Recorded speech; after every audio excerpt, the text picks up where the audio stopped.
How's it going, guys? After a week's hiatus, we are back at Comic Drops to bring you the latest comic book reviews and determine which comics you should be spending some quality time with over the next week. Of course, this week sees the drop of both the Valiants issue number 2 and Exo-Manowar Invictus issue number 2, both from Valiant Comics and Alien Books. Now, before I get into my review of the Valiants issue number 2, I wanted to take a moment to tell you about an initiative that I've started at my school. For those of you that do not know, I teach graphic design, video production, and marketing at the high school level.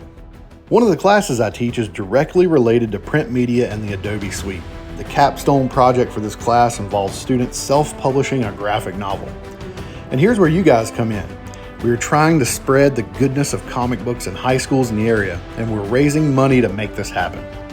I will include a link to donate to our cause in the description below, and if you donate $20 or more, I will mail you a copy of our self-published graphic novel for this semester called The Chronicles of Spillville. That's what my students call my classroom. It's a labor of love for my students, and we really appreciate your support of our project. Okay, now back to the Valiants issue number 2. In the last issue, the Valiants fought some bugs, found a government-funded ziggurat in a hole, and were attacked by Deathmate herself. But the overall quality of the issue was a mixed bag. Will this issue fare better, or will it succumb to the wounds inflicted on it by Deathmate? Stay tuned to find out.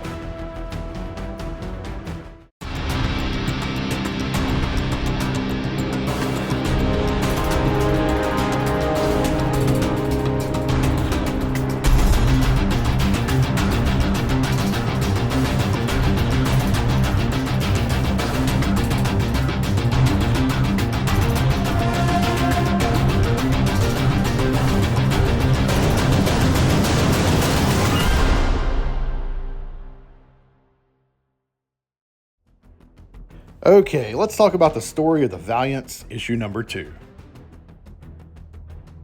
Ryan Cady constructed an interesting but albeit flawed premise for issue number 1 of the Valiants. Overall, as a Valiant fan, it was nice to see the likes of Ninjak, the Eternal Warrior, and Tama the Geomancer make their return to the Valiant universe. However, the story just wasn't up to par. It tried to check every box that a Valiant fan would want, but not faithfully or skillfully build upon previous character arcs or stories. Unfortunately, issue number 2 of the Valiants seems to follow the same trend. Of course, the first issue ended with an attack by Deathmate, and issue number 2 picks up right where that last issue concluded, with this conflict seeing Tama being kidnapped and Capshaw being knocked unconscious by Deathmate. After knocking Capshaw out with a punch to the back of the head, Deathmate wouldn't have done that. Capshaw wakes up to the R1 Butler bot staring creepily at her in their new forward operating base, gate constructed out of Dr. Silk's base that was raided in the previous issue. After some back and forth about offending a robot's feelings, come on, Valiant, Capshaw wants Eidolon to recruit the only person suited for a mission involving Deathmate, Bloodshot himself, with Eidolon responding, "You can count on me." Oh, Valiant, why do you do this?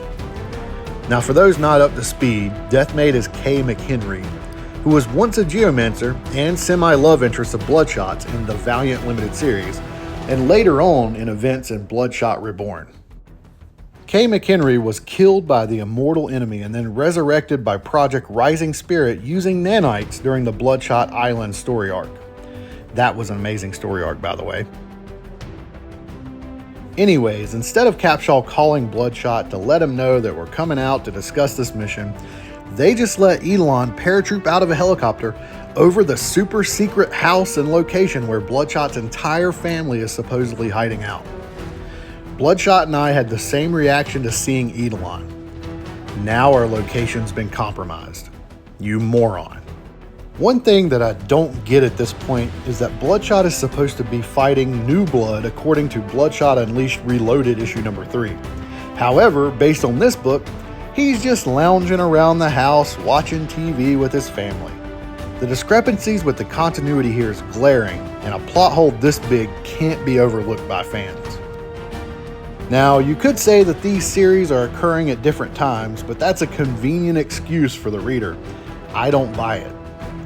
Next, Eidolon convinces Bloodshot to join Gate on this mission, and she shows him their secret weapon, an EMP bullet called a disruptor round.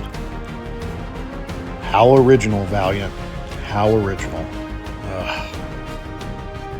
Next, they show up at an abandoned warehouse dubbed Tiberius Labs to rescue Tama.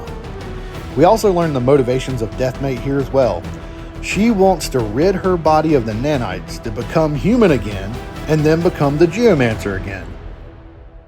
If this sounds familiar to you, this is exactly what Kay McHenry did for Bloodshot during the Valiant Limited Series. Again, Valiant, how original. Bloodshot then shoots Deathmate with the disruptor round. That just sounds so cringy. And she disintegrates. Then somehow the issue ends with Deathmate being back in some sort of holding chamber with the human face of Kay McHenry visible on her Deathmate body. Yeah, make that make sense, please. A voice who I will assume is a Dr. Silk clone says, "No resting in peace yet. There's work to be done." The final panel concludes with Deathmate screaming. The end. Now, I didn't expect for the quality of this narrative to get worse with the second issue, but here we are. This issue is so full of mind-boggling logic leaps and plot holes that it makes my head hurt. For one, why did Deathmate kidnap Tama when all she wants is to remove the nanites from her body and become the Geomancer? Could she not have done this in secret and succeeded without letting everyone in the Valiant universe know her plan? Also, where's Ninjak and the Eternal Warrior? Did they just say, "I'm out" after Bloodshot showed up? Lastly, like I mentioned before, why isn't Bloodshot fighting New Blood? Overall, this issue was all over the place when it comes to the story. Also, Deathmate is a killing machine who would not hesitate to kill anything that stood in the way of her goals. Also, the relationship angle between Eidolon and Bloodshot didn't make sense in the 2019 Bloodshot series, so why are you trying to make it relevant here?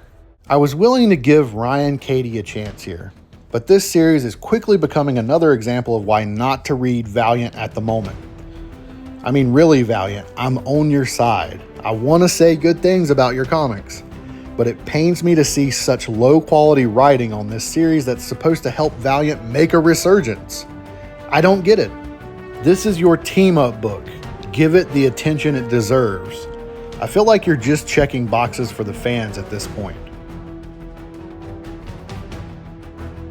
Alright, let's discuss the visuals of the Valiants issue number 2. Well, Al Barrenuevo is on pencils again for this issue, which is a pleasant surprise based on the constant switches on other Valiant books recently. But that's where the positives end for this comic. In my previous review, I explained that Barrenuevo's art is serviceable, but ultimately disappointing, and that fact stays true for this issue. The main problem I have with the pencils is that everyone looks so stiff even during the more action-oriented moments in the book. Every character, no matter what they're doing, looks like they have their arms and legs locked into place, never to move an inch from their current position in every panel. Now, the characters are all consistently drawn throughout the book, so that's certainly a positive. However, just like all other aspects of this book, every positive comes with 4 negatives. Barrenuevo seems to be afraid of drawing hands yet again, just like when he was on Bloodshot Unleashed Reloaded, with many scenes involving characters with their hands under something or folded in a weird way. Also, the locations in this book are as generic as they could be. None have any personality or sense of place and only serve as a backdrop to the action. Now, this necessarily wouldn't be a bad thing, but the low quality art only exemplifies this fact to the readers. Also, and this is something that always annoys me with comics, you can tell Barrenuevo did absolutely no research on weapons used in this issue. For one, Bloodshot is using a bolt-action sniper rifle throughout the issue. When Eidolon shows up at his house, the laser sight is on the scope, and this is never usually the case. It's usually mounted on the barrel on a rail of some kind. Also, when Bloodshot goes to fight Deathmate, he brings the same bolt-action rifle to the fight, and based on the visuals, he shoots this rifle rapid fire at Deathmate, hitting her 4 times in the first panel. Any person with even a passing knowledge of Call of Duty, let alone weapons in real life, knows that each round in a bolt-action rifle has to be manually loaded into the chamber using the bolt action of the rifle. So why is the Valiant Universe's ultimate killing machine using this gun like this? It makes absolutely no sense. Oh, okay, let's move on to Nobi's colors. Just like last issue, Nobi's colors are the strong point of the visuals in this issue. However, the trend of things getting progressively worse rears its ugly head again here. A lot of this issue uses muted neutral colors, and it makes for a mostly visually uninteresting comic. When more vibrant colors are used, it's refreshing to see something different to look at, in contrast to those muted colors. Now, there are some panels that outshine others, like the wilderness scene featuring Bloodshot and the glows of the panels inside the Gate Forward operating base, but everything just looks so basic. Couple the mostly bland pencils with the mostly bland colors, and you have a mostly bland looking comic book. Of course, the saving grace for the visuals of this book are the trade dress yet again. The cover is thick cardstock, and the interior pages are high gloss and thick as well. Also, the cover art by both Nico Mattia and Diego Garibaldi are both dynamic and visually appealing. Why not let one of these guys take care of the interior art on this series? Please. Alright, let's review my thoughts on the Valiants issue number 2 from Valiant Comics and Alien Books. The positives of this issue are few. There's a lot of fan service, the coloring is nice in some places, and the trade dress is top-notch.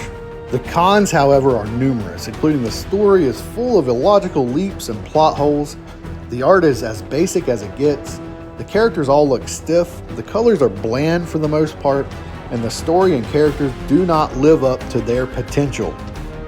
Overall, the second issue of the Valiants is worse than the first, and this makes me want to throw my hands up in disbelief at the low quality of everything from the story to the art. Come on, Valiant, you can do much better than this. I've seen it before. So that about does it for my review of the Valiants issue number 2.